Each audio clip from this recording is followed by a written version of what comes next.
Ito po yung smart foreheads, printer head,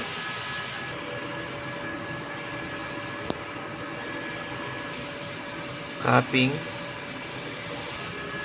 cleaning,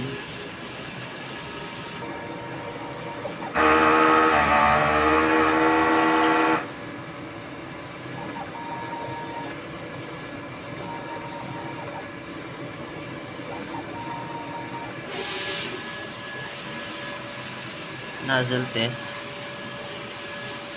Dito naman po ang ground wire at APR. Dito naman po ang ink tank at ink system. Waste tank. Last disposal ay yung Sabado. Dito po ang in-use supplies.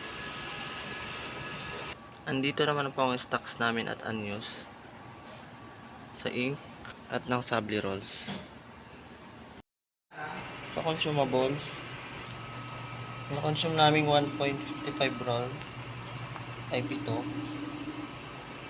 Dalawang inktek na Cyan. 549 meters naman po kami na run last week. Ito po ang aking printer daily checklist.